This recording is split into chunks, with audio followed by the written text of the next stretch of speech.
जय हिंद सभी को बेटा, आप सभी का हार्दिक अभिनंदन और स्वागत। और इस पूरे वीडियो के दरमियान हम लोग डिस्कस करने वाले हैं हुमायूं के बारे में। हुमायूं की प्रारंभिक कठिनाइयाँ कौन कौन सी थी और असफलता के रीजन्स क्या रहे उनके।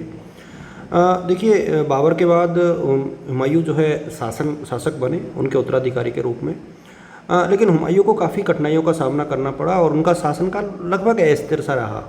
मतलब हुमायूं का शासनकाल कोई ऐसा नहीं रहा कि बहुत इफ़ेक्टिव रहा हो। वो बात अलग है कि बाद में अकबर ने बहुत इस्टेब्लिश उसको कर दिया। आप यहाँ पर थोड़ा सा इसको देखोगे कि मुग़ल साम्राज्य के जो संस्थापक थे बाबर, उनका सबसे बड़ा जो पुत्र था उसका नाम हुमायूं था। हुमायूं का शाब्दिक अर्थ जो है भाग्यशाली होता है। इनका मूल नाम जो था नसरुद्दीन मोहम्मद था। हालांकि ये एग्ज़ाम के हिसाब से कोई ज़्यादा ज़रूरत नहीं है इसको याद करने की, बट किस तरीके से कितना इम्पोर्टेंट है ये आप लोग थोड़ा देखिएगा। इसमें चुनौतियाँ कौन कौन सी थी। देखिए, प्रारंभिक जो चुनौतियाँ थी इनिशियल स्टेज में हुमायूं के लिए वो बहुत ज़्यादा थी। विद्रोही आंदोलन हुए, स्थानीय सरदारों ने और शासकों ने विद्रोह किया। रणनीतिक प्रतिद्वंद्विता इनको बहुत ज़्यादा झेलनी पड़ी, अफ़गानों की भी और राजपूतों की भी। इन्होंने इनका खूब विरोध किया और साम्राज्य का विघटन भी हुआ क्योंकि केंद्रीय नियंत्रण कम हो गया और जो प्रांतीय स्वायत्तता थी वो थोड़ी सी बढ़ गई थी इस दरमियान। इस कारण से इनको काफ़ी समस्याओं का सामना करना पड़ा। तो ये तीनों पॉइंट्स आप अपने दिमाग में बैठा के रखना।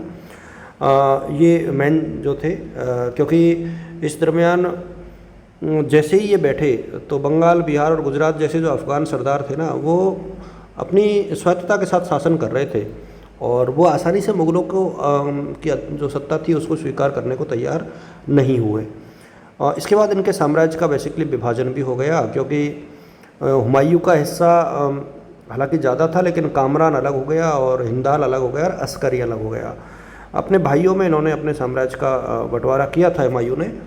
और हालांकि ये जो विभाजन था इसके कारण मुग़ल साम्राज्य काफ़ी कमज़ोर हो गया, क्योंकि इससे भाइयों के बीच में ही टकराव और संघर्ष की स्थिति पैदा हो गई। अच्छा, ऐसा हुआ क्यों? देखिए, असफलता के कारणों को तो हम बाद में डिस्कस करेंगे, लेकिन जो शेरशाह सूरी का उदय हुआ ना, उसने भी इनको कमज़ोर किया, क्योंकि मिलिट्री जीनियस था, रणनीतिकार था, युद्ध कौशल में बहुत अग्रणी था।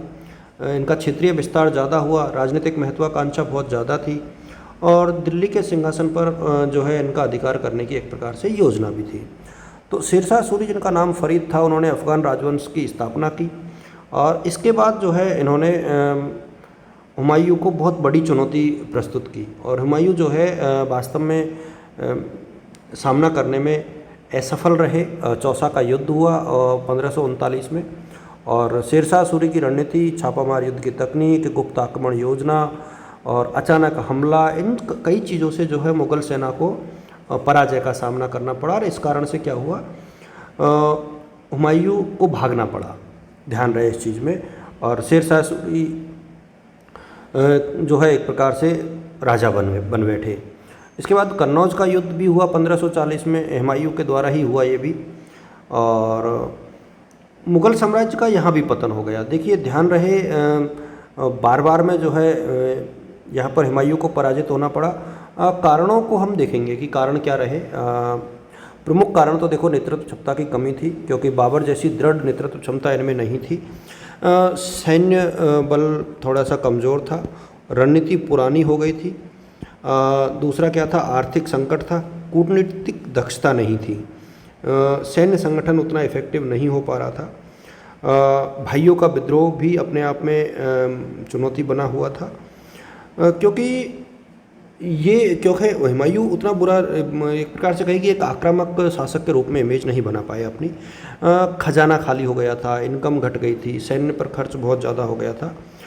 इसके बाद जो है कन्नौज की पराजय के बाद जो है हुमायूं भाग कर के सिंध में चले गए और वहाँ के हुसैन के पास इन्होंने शरण ली।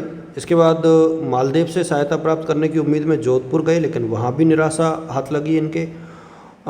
ये कई चीज़ें थी। इसके बाद अमीरा का जन्म, यानी इनके ज्येष्ठ पुत्र अकबर का जन्म हुआ और ईरान में भी इन्होंने शरण ली। और इसके बाद आप देखोगे कि इनकी असफलता के बहुत सारे कारण बने रहे अपने आप में। और असफलता के प्रमुख कारण आपको बता ही दिए थे कि कई कारण इसमें रहे हैं। बेसिकली पारिवारिक विवाद, आपसी सहयोग नहीं था, प्रशासनिक कमजोरियां रही, केंद्रीय नियंत्रण नहीं रहा, सैन्य शक्तियाँ कमज़ोर हो गई। शेरशाह सूरी, बाहरी चुनौतियाँ बहुत इंपॉर्टेंट थी। अफ़गान सरदारों ने विद्रोह किया, राजपूत राजाओं की अपनी महत्वाकांक्षा थी। निष्कर्ष के रूप में आप इन सभी को एक प्रकार से देखना कि किस प्रकार से प्रारंभिक चुनौतियों से हुमायूं कमज़ोर हुआ, क्यों असफल हुआ। इसके बाद निर्वासन में उनको अनुभव मिला, भविष्य की नींव, क्योंकि फिर उन्होंने सत्ता की प्राप्ति की और अकबर के रूप में इनको अपना एक उत्तराधिकारी भी प्राप्त हुआ। इसके बाद जो है देखिए ध्यान रहे, फारस के शाह की सहायता से इन्होंने दिल्ली पर अधिकार जो है 1555 में प्राप्त किया था। हालांकि ये कार्यकाल अल्पकालीन रहा क्योंकि इनकी मृत्यु हो गई और उसके बाद जो है अकबर ने शासन को संभाला 1556 से। उसका जिक्र कभी फिर करेंगे, फ़िलहाल ये इतना इम्पोर्टेंट है। देखिए कारण आपको याद करने हैं, हुमायूं कमज़ोर क्यों था, और शेरशाह के ऊपर अलग से वीडियो बनाया जाएगा क्योंकि उसके ऊपर भी क्वेश्चन एग्जाम में पूछा जाता है। आप सभी को शुभकामनाएं, ऑल द बेस्ट और गुड लक।